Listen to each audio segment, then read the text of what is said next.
Assalamu alaikum. Hope you guys are good, safe and healthy, and may God protect every one of you from the coronavirus. So far in this subject, we were discussing the combinational circuits where output of a circuit depends on the present state of the input. मिसाल के तौर पर आपके पास decoder था या encoder था, तो जो उसकी आउटपुट आ रही थी टू द पावर n या 1 जो भी थी वो उसकी प्रेजेंट इनपुट पर डिपेंड करती.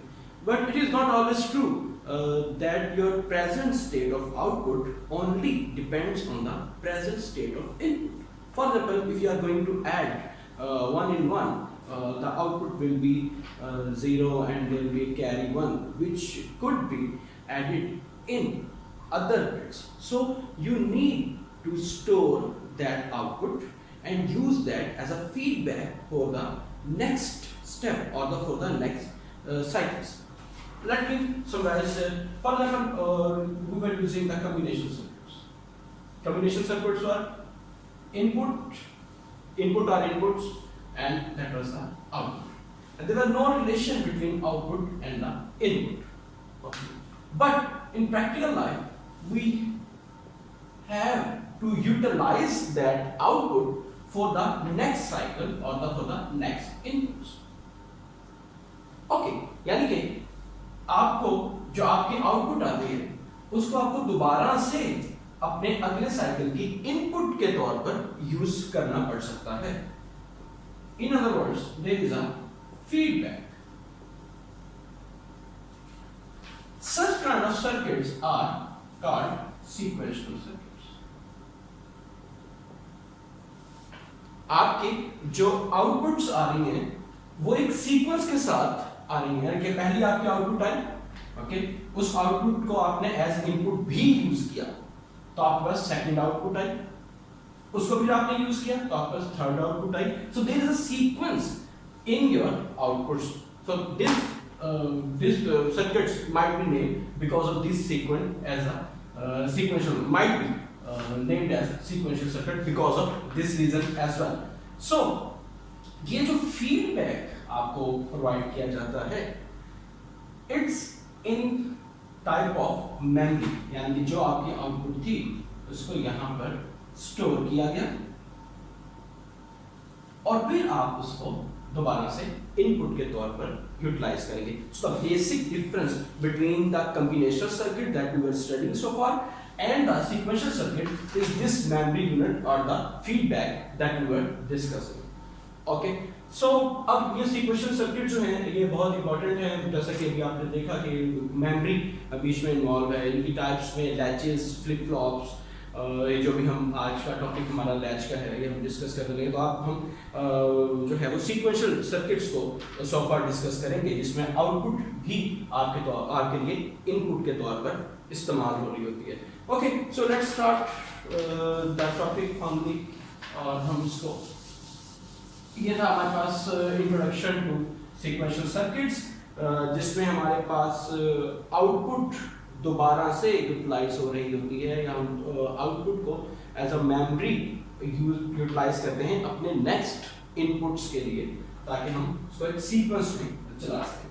ओके, लैचेस की बेसिकली हमारे पास दो तरह की टाइप हैं. एक नॉर गेट की बेस पर लैच डिफाइन होती है और एक NAND gate. By the way, latch आपको मतलब in Urdu latch means that चटखनी जो आपके पास है जिसको आप कुंडी कहते हैं, लॉक कर देना कहते हैं. लैच का जो सिंपल ट्रांसलेशन उर्दू जुबान में है. तो जब आप किसी चीज़ को लैच कर देते हैं, किसी चीज़ को चटनी लगा देते हैं दरवाजे को, तो जो भी डेटा आपके पास कमरे में है वो बाहर नहीं जा सकता है, बाहर की चीज़ जो है वो अंदर नहीं आ सकती एक्सेप्ट एयर. ओके, सो इसी तरह हम लैचेस की बात, जैसे हम मेमोरी की बात कर रहे थे कि लैच एक ऐसा सर्किट है जिसके अंदर आप किसी भी आउटपुट को स्टोर कर देंगे, उसको लॉक कर देंगे, उसको आप अंदर जमा कर देंगे. ठीक वही चीज़ हमारे पास मेमोरी कहलाती है. मेमोरी क्या होती है आपकी, जिसमें हम कहते हैं कि हम उसकी मेमोरी बहुत अच्छी है तो वो अपनी चीज़ें स्टोर कर देता है. ठीक, सो that was the non technical discussion about the latch. Okay, so let's discuss the nor latch first. Before going to start the NOR latch,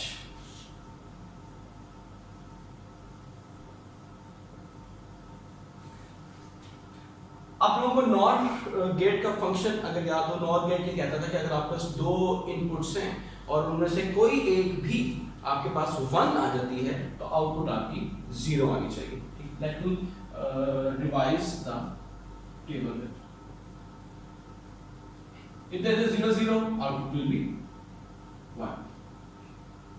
if there is 0 1, here we got 1 as an input, so output will be 0 1 0, again we have 1, output will be 0, and here we have 2 1s as an input, so output will be 0. So NOR gate states that if any one of the input has the 1, output will be 0, otherwise it will give you 1. Okay, so NOR gate consists of NOR latch consists of 2 NOR gates.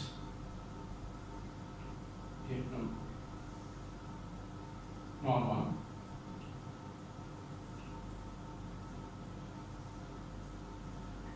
okay, and outputs of them are named as Q and Q complement. ये दोनों जो आपके पास outputs आ रही हैं इन gets की, ये आपस में एक दूसरे के कंप्लीमेंट्स होने चाहिए जब आप ये फंक्शनल हो चुका हो NOR गेट का। Okay, and inputs called R. There is a specific reason behind this name R and S. R stands for reset and S for set.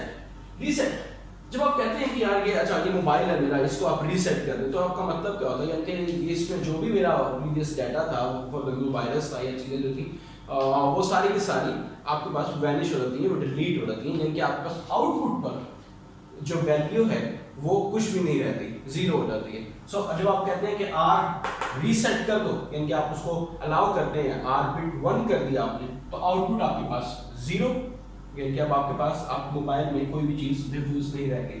इसीलिए वो शायद कहते हैं कि आप सारा अपना डाटा एक साइड के ऊपर कर लें, सेव कर लें। ओके, जो आप कहते हैं कि एवरीथिंग इज सेट, ओके, इसका मतलब है कि आपको जो भी आउटपुट चाहिए थी वो आपने अटेन कर ली। यानी कि अगर आपको अच्छी हाई एक्टिव आपको चाहिए था, एक्टिव हाई आपको आउटपुट पे चाहिए था, यहाँ पर Q इक्वल टू 1, ठीक, तो वो आपने अटेन कर दिया। And this as stands for the set, यानी कि if R is equal to 1 implies Q is equal to 0 और set is equal to 1 implies okay, output set और reset। ओके, सो यहाँ से हमने इसका मतलब रीसेट और सेट रख दिया। अभी हम इसकी फंक्शनैलिटी पर नहीं है, ये जस्ट हमने इसका नाम RS ही क्यों रखा? इससे पहले जब हम नेम्स दे रहे होते थे किसी भी चीज़ को, तो हम कहते थे आप कोई भी डमी नाम दे दें, ABCD दे दें या XYZ दे दें, ठीक। यहाँ पर हमने इसको एक फिक्स नाम दे दिया है जो कि RS है, और इसके पीछे तो थोड़ा सा बैकग्राउंड है जो कि अभी हम एक्सप्लोर करेंगे, ठीक। वो रीसेट और सेट का R और S हमने यहाँ पर यूज किया। Okay, the turning point about the latch, output of one NAND gate is the input of the other NAND, NOR gate. Output of NOR gate 1 is the input of NOR gate 2, 1, 2. Okay. Similarly, output of NOR gate 2 is the input of NOR gate 1. Here's the circuit of NOR latch. जो आपकी latch है उसका circuit इस तरह से बनता है कि एक गेट की, चाहे NOR हो चाहे NAND हो, एक गेट की आउटपुट दूसरे गेट की इनपुट और दूसरे गेट की आउटपुट पहले गेट की इनपुट बनती है। तो ये जो एक सर्किट है इसको हम कहते हैं NOR लैच। ओके, अभी हम इसके फंक्शन देखते हैं कि अगर हम इनके ऊपर क्या इनपुट्स दें तो क्या आउटपुट्स आती हैं और क्या ये लैच एज अ मेमोरी भी काम करती है, अगर करती भी है तो किन स्टेट्स के लिए करती है, और नहीं करती तो किन स्टेट्स के लिए करती है। इन सवालों का जवाब अब हम आगे लेके चलेंगे। ओके, आर और एस की वैल्यूज हम डिफरेंट केसेस बना लेते हैं। केस वन, केस वन में हम जो वैल्यूज रख लेते हैं, R is equal to 1 and S की वैल्यू जो है वो हम 0 रखते हैं। ठीक, r is equal to 1 and s is equal to 0. Okay, we see in the NOR gate, if any one of the input is 1, the answer is equal to 0. So let's start inspecting the latch with the NOR gate 1. R is equal to 1, no need to worry about the second input, the output is equal to 0. Okay, now this output is the input of the second NOR gate, which is equal to 0. It is 0. Okay, and S is already equal to 0. So these two will keep you. Okay, and you say that these two are complement of each other. So Q is equal to 0 and complement of this is 1. Now let's check whether it is storing the output or not. क्या ये जो हमने बात की थी कि latch as a memory को हम यूज कर सकते हैं, लैच एज अ मेमोरी, क्या ये वाकई एज अ मेमोरी काम कर रहा है? चेक करते हैं, चेक किया, और हम इन दोनों को सेट कर देते हैं r is equal to 0 and s is equal to 0. Okay, this time r is not equal to 1, it is equal to 0. Okay, and s is equal to 0 as well. Okay, मैं इसको वैसे rename कर, यानी कि हमने एक input दी, उसके corresponding एक आउटपुट आई, उसके बाद हमने एक और इनपुट दे दी इसको, और अब हम ये देखना चाहते हैं कि क्या ये अपनी आउटपुट कंटेन करता है, तभी तो ये बात है ना कि इसने मेमोराइज कर दी ये हमारी आउटपुट। ठीक, सो r is equal to 0, s is equal to 0. 0. Okay, let's start from here.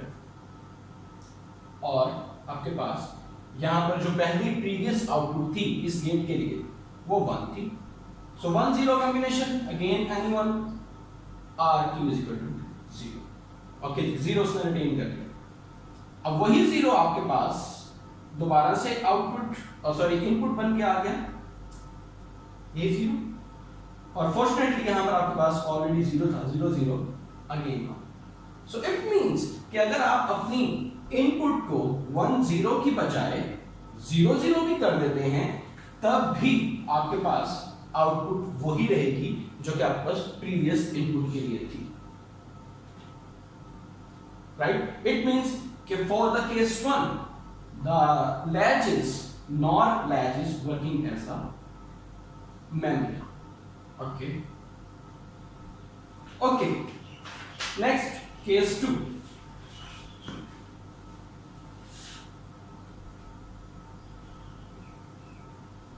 We will check it later.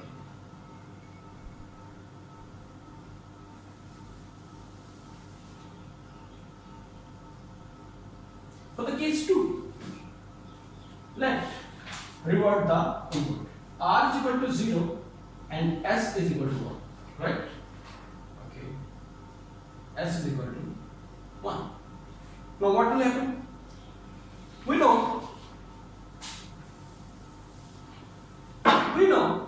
that if any one input is 1, like this, let's start from the gate 2, the output will be 0, right? 1 0 will give me 0, or 0 1 will give me 0. That output will become the input of the first one. Okay, and other input is already used as the 0 0 0. Output is equal to 1. Okay, again it is working, it is complement of this one. Now again check whether it is storing the bit or not. R is equal to 0 s is equal to 0।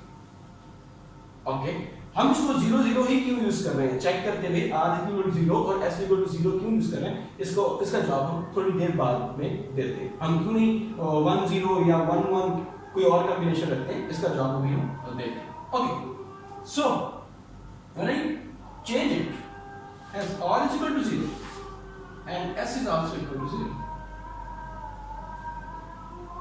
what happens?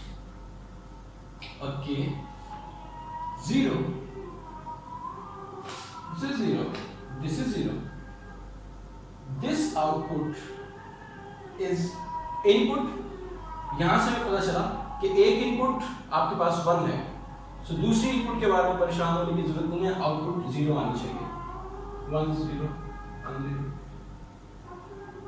Output 0 आ, ये 0 again जब यहां पर जाएगा ये वाला 0,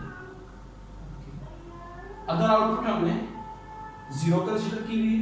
जब दोनों inputs आपकी 0 आई इस नॉट गेट पर, तो output is 1 which is already. So again जो कुछ भी आपके पास प्रीवियस इनपुट पर था, अगर आप रीसेट और सेट दोनों को 0 0 कर देते हैं तो वही आपके पास डेटा आउटपुट पर स्टोर रहता है, and that's the actual function of a memory. So case 2 is also working as a memory. Okay, हमने ट्राई कर लिया सेट और रीसेट को 0 1 1 0 करके। अब let's try what happens when both of the inputs are 1।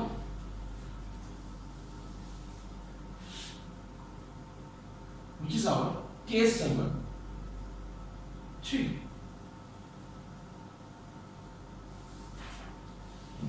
both of the inputs are 1 1 1।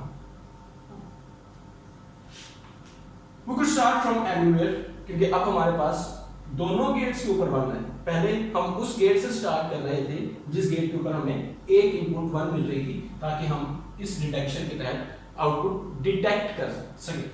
Okay, so let's start from this gate first. If s equal to 1, output should be equal to 0। Okay, this output is the input of this one, so 1 0 again 0, which is a contradiction. These are complement of each other. Moreover, if I check and place r is equal to 0 and s is equal to 0, okay,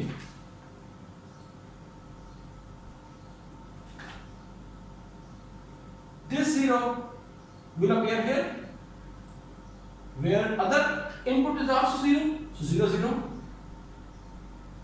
1 1 0। Okay, लेकिन जो result आपके पास पिछली दफा था वो अब आपके पास नहीं आया। पहले आपके पास रिजल्ट था 0 0 जब आपने इनपुट दोनों की 1 1 रखी, लेकिन जब आपने उसको 0 0 चेक करने के लिए इधर यूज किया तो आपकी आउटपुट चेंज हो गई, यानी कि जो डाटा आपके पास था वो अब आपके पास मौजूद नहीं है। मेमोरी का काम नहीं हो रहा यहाँ पर। मेमोरी क्या थी कि मिसाल के एग्जाम में जाने से पहले आपने एक फॉर्मूला याद कर लिया। ओके, जो आप एग्जाम में गए कुछ देर के बाद तो वो फॉर्मूला आपको याद नहीं रहा। So your memory is good or bad, or is it working as a memory or not? जबकि से पहले वाले केसेस में क्या हो रहा था कि जो फॉर्मूला आपने याद किया था एग्जाम में वो फॉर्मूला आपको रिकॉल, बिल्कुल वो फॉर्मूला वैसे का वैसे ही आपको मिल रहा था। ठीक, so those cases were working, case 1 and case 2 were working as the memory, but case 3 is not working as the memory. So इस चीज को अगर मैं एक टेबल की फॉर्म में लिखना चाहूं तो फिर मैं कैसे लिखता हूं? Gate to table of the SRH SR Q दोनों पर यहां पर वो रीजन कि हम क्यों चेक करने के लिए हर दफा 0 0 ही यूज कर रहे हैं कि आपके पास जो भी डाटा आप स्टोर करवाना चाहते हैं, जिस तरह केस 1 में और केस 2 में हमने जो अपना बिट स्टोर करवाना चाहिए थी वो हमें वापस मिल गई थी। तो जब मुझे स्टोर करवाना है तो मैं कमांड क्या दूंगा, मैं इनपुट क्या दूंगा, मैं 0 0 दूंगा, चाहे इससे पहले इनपुट जो मर्जी थी। ठीक है, जिस इनपुट के कॉरेस्पॉन्डिंग आप आउटपुट स्टोर करवाना चाहते हैं, ओके, उससे अगली इनपुट आप 0 0 की देंगे तो आपका डेटा जो है वो स्टोर हो जाएगा। तो इसीलिए SR की 0 0 वैल्यू को हम मेमोरी है, ठीक। जबकि 0 1 पर आपको Q की वैल्यू 0 और Q कंप्लीमेंट की वैल्यू 1 मिल रही थी, 1 की वैल्यू 0 है, आपको 1 0 मिल रही थी वैल्यू, ठीक। Case 1 case 2 sorry case 1 case 2 आपके पास था, सॉरी वैसे R S केस 1 केस 2 की बात की। देखो केस 3, यहां पर आपके पास सारी की सारी बात उलट हो गई। जो फंक्शन जिस काम के लिए आपने लैच को बनाया था कि लैच वो चीज है जो कि आपकी मेमोरी के तौर पर काम करेगा या आपका डेटा जो है उसको स्टोर करेगा, ये कॉम्बिनेशन उसको परफॉर्म नहीं कर रहा, इसको हम टेक्निकली कहते हैं नॉट यूज्ड। यानी कि ये वो इनपुट का कॉम्बिनेशन है जो कि आपने RS पर यूज नहीं करना, अदरवाइज ये जो सर्किट है वो आपका एज अ लैच या as a memory storage device काम नहीं करेगा, ओके। और इसको हम कहते हैं 1 1 नॉट यूज कंडीशन, ओके। इससे आपको एक तो जो प्रॉब्लम हुआ वो ये कि इसका फंक्शन पूरा ही उलट हो गया, Q और Q कंप्लीमेंट की बात नहीं हो रही थी, यानी कि एक आउटपुट दूसरे आउटपुट का कंप्लीमेंट नहीं थी। दूसरा ये कि अगर हम R और S, जैसे हमने S से डिस्कशन स्टार्ट की थी, अगर आप R से डिस्कशन स्टार्ट करेंगे तो यहाँ पे आपको 1 और यहाँ पे आपको 0 मिल जाएगा, ठीक। तो ये एक और प्रॉब्लम कि आपके पास जो आउटपुट है वो बिल्कुल वेरी करती हुई आ रही होगी, 1 0 या 0 1 के फॉर्म में आ रही। So that's why we are not going to use 1 1 as the input for any not latch, okay. Next step पर हम डिस्कस करते हैं नैंड गेट को।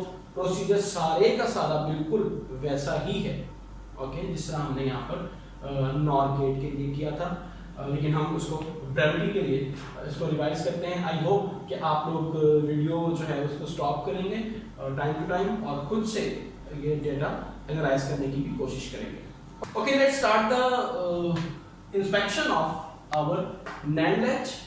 Before going to start the NAND latch, it is the truth table for the NAND gate, and we should and we all already know that if any one of the input is equal to, okay, sorry, this one, if any of the input is 0, output will be 1, okay. जिस तरह हमारे पास nor gate में था कि अगर कोई भी एक इनपुट 1 हो जाती है तो आपकी आउटपुट जो थी वो आ रही थी 0, तो यहाँ पर उसके उलट NAND गेट जो हुआ कि अगर कोई भी एक आपके पास 0 आ जाता है तो आपकी आउटपुट जो है वो 1 हो जाएगी, right. So based on this let's run again 2 NAND gates.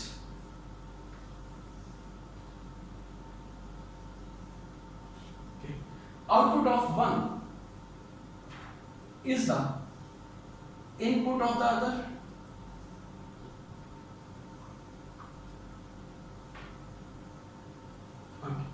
एक और चेंज जो यहाँ पर है कि पहले हमने R पहले वाली गेट को दिया था और S दूसरे को, हम इसको शिफ्ट करके set will be given to the gate 1 and reset to the gate number 2.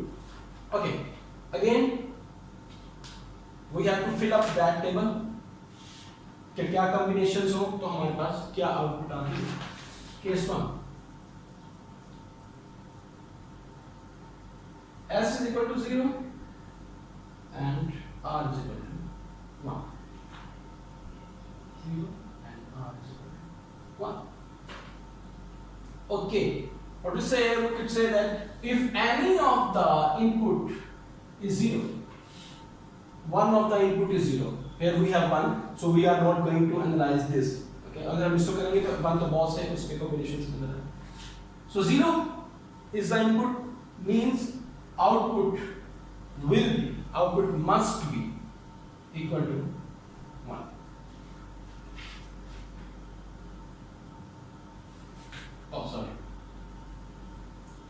Okay, सो कोई भी एक इनपुट आपके पास 1 है 0 है तो आउटपुट आपकी 1 आ गई. This output is the input of the second gate, where we have already 1 as the other input, so 1 1. Okay, so far so good. के एक दूसरे के आउटपुट से दो आउटपुट सारी हैं वो एक दूसरे का कंप्लीमेंट है 1 0. That's good. So let's try and check whether it is working as the memory or not. To check the memory, this time we are going to choose S is equal to 1 and R is equal to 1. Okay, based on this change, दोनों truth tables को जो change की उसी वजह से हम S और R को अब 1 1 ले रहे हैं, ना कि S 0 0 जो कि हमने NOR के लिए यूज किया था. So ये डिफरेंसेस जो NOR लैच में और NAND लैच में है, ये I hope you are going to notice them and please remember this. Okay, so S is equal to 1 and R is equal to 1.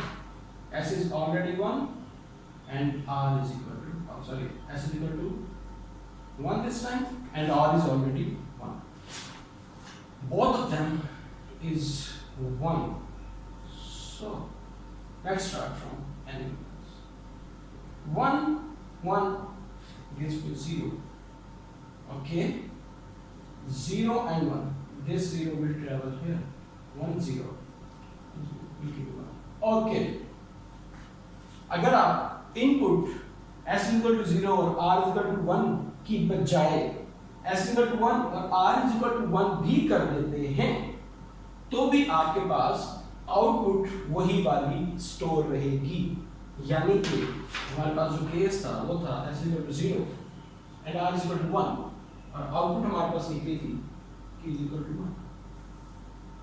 ठीक, और अभी तक हमने देख लिया कि ये कॉम्बिनेशन वो कॉम्बिनेशन था जो कि हमारे लिए यहां पर मेमोरी कहलाएगा.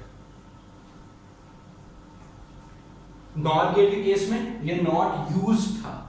ओके, जबकि NAND गेट के केस में ये मेमोरी है. यानी कि जब भी आपने किसी चीज को स्टोर करवाना है, आप चाहते हैं कि अच्छा ये वाला डाटा मुझे चाहिए, ये वाला डाटा बहुत अच्छा है, इसको स्टोर कर लेना चाहिए अपनी मेमोरी में, तो आप क्या इनपुट देंगे? आप इनपुट देंगे 1 1. तो जो डाटा आपने रखा था वो आपके पास स्टोर हो जाएगा लैच के फॉर्म में. ओके जी, ये कॉम्बिनेशन केस 2 या आप देखिएगा जिस तरह हमने किया. हम केस 3 पे चले जाते हैं जब S is equal to 0 और R is equal to 0.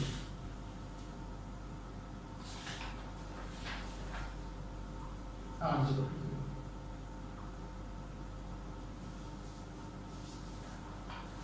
S is equal to 0 and R is equal to 0. Again, it's my request to stop the video and analyze it yourself.